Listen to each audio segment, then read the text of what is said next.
According to the FBI, hate crimes in America targeting Muslims or people who just appear to be Middle Eastern surged in the aftermath of 9/11. There is this cloud, with the hate crimes, with the profiling, with being rounded up. Again, I think this illustrates the power of film, that in spite of the reality, in spite of the material that we know to be true, we still embrace the mythology. The mythology is still a part of our psyches. Stereotypes take a long time to wither away. And for many of us, we're comfortable with our prejudices. We don't want to change. We've grown accustomed to this face.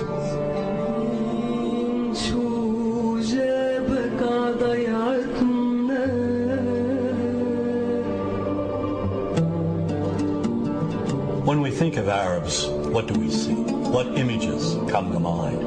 Do we see actual people? People who, despite real cultural or geographical differences, do pretty much the same things that we do. When we think of Arab women, what images come to mind? Do we see women who laugh and play and who adore their children? Women who work in the home as well as outside? Would it come as a surprise to know that in many Arab countries, a majority of college students are actually women? What's our immediate image of Arab men? Do we see loving fathers? Men who want to provide for their families? What about Arab teenagers? Do we see them the way you would think about teenagers in other parts of the world? Then there's religion in the Arab world. Do we see it as all-encompassing, dominating everything else? Do we know that even though faith plays a huge role in the Arab world, just as it does here in the United States, that it's also true that much of the Arab world is quite secular? When we think of Arabs and religion, does Christianity come to mind? Do we remember that there are over 20 million Christians in the region who have lived side by side in harmony with Muslims for centuries? To their credit, some filmmakers have shown Arabs and American Arabs in all their complexities. An excellent way to shatter a stereotype is through laughter, through comedy. So we have comedians. Comedians have done this historically. Black comedians, Jewish comedians. So we see Arab comedians doing this, and this is one way to release the tension. My name's on a credit card, true story. Guy behind the counter picked up my credit card, sees the Olive Garden, looks at me all weird. He's like, hey, buddy, what kind of name is, that?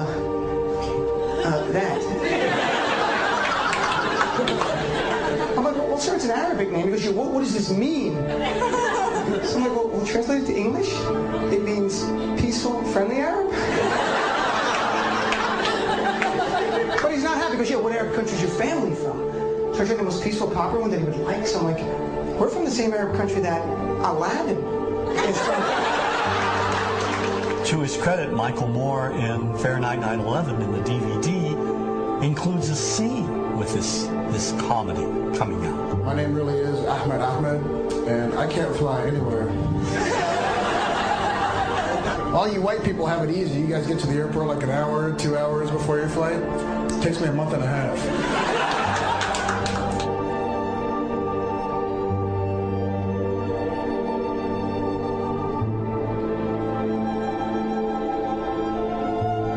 Nous vivons dans un monde qu'on peut critiquer, qui est le monde de la dérision. Vous le savez bien, et dans les médias, je dirais le monde de la dérision, on se moque de tout. Le fait que ça se fasse me satisfait. Parce que ça veut dire que nous avons, qu'on est libre, peu à peu... Il faut qu'on soit beaucoup plus sage que ça, qu'on rentre pas dans ces provocations. Et c'est pour ça que... C'est l'autocensure, ça, Jamel. Tu comprends ce que je veux dire? Si on commence à pas faire de dessin pour pas choquer les musulmans... Non, pour moi, c'est de l'autocensure. C'est la fin de la liberté d'expression. Pour moi, la liberté d'expression, la liberté d'expression et le respect sont mariés ensemble. Moi, je suis pour la liberté d'expression.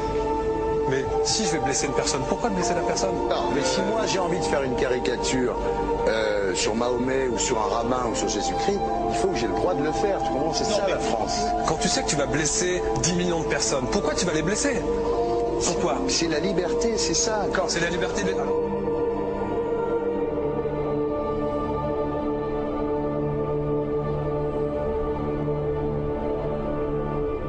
Non, mais vous ne pensez pas que c'était à vous de vous excuser, non? En disant le sketch n'était pas très drôle, je suis désolé si j'ai blessé des gens, voilà, excusez-moi, voilà, c'est une connerie, c'est mon travail. Mais vous ne referiez pas le même sketch quand même? Mais le spectacle que je fais reprend en grande partie les lignes de ce sketch. Mais il y a un truc que je ne comprends pas sur cette affaire, c'est qu'à aucun moment vous avez senti le besoin de vous excuser et que vous en avez rajouté. C'est tellement surprenant, c'est tellement inadmissible que j'en suis choqué. Voilà. Dans un pays où on peut parler, on peut s'exprimer. Et là, pourquoi tout d'un coup, sur un sujet, on ne pourrait pas s'exprimer sur vous savez bien pourquoi on ne peut pas s'exprimer. Pourquoi? Parce que dans ce pays, on a envoyé pendant la guerre des juifs dans des chambres à gaz et que ça crée un petit problème quand même. Vous voyez ce que je veux dire? Dans ce pays, on a envoyé pendant 400 ans des centaines de millions de Noirs. Il y a eu 400 ans d'esclavage. Et pourtant, ça n'a pas empêché Michel Leb de faire un sketch qui m'a fait marrer. Où il faisait un Noir, et à la fin, il faisait un singe. Et en parlant des narines, en parlant des lunettes. En tout cas, lui, il n'a pas été interdit d'exercer son travail. Il a même eu la Légion d'honneur. Quelqu'un qui a toute sa famille qui a été exterminée dans un camp de concentration et qui voit quelqu'un à la télé qui dit Israël. Vous vous rendez compte? Je ne sais pas. Non, pas. Il y a des moments où même si on connaît les gens, même si on les a invités, on leur... Et c'est pour ça que... C'est l'autocensure, ça, Jamel. Je comprends ce que je veux dire. Si on commence à pas faire de dessin pour pas choquer les musulmans... Non, c'est-à-dire que pour moi... C'est de l'autocensure. C'est la liberté d'expression. Pour moi, la liberté... Et là, pourquoi tout d'un coup, sur un sujet, on ne pourrait pas s'exprimer sur vous savez bien pourquoi on ne peut pas s'exprimer. Parce que dans ce pays, on a envoyé pendant la guerre des juifs dans des chambres à gaz et que... Deux poids, deux mesures. La liberté pour tout le monde. C'est-à-dire la liberté pour tout le monde. Il y a une personne comme Dieudonné qui a fait un rabbin, enfin qui a fait un colon juif, etc. Tous ces DVD ne sont plus dans les pactes. On l'empêche de venir, on l'empêche médiatiquement, on ne le voit plus. Alors que lui, c'est un comique. Plusieurs lois qui ont été faites contre l'antisémitisme. Et moi, je fais un appel aujourd'hui de faire une loi contre l'islamophobie.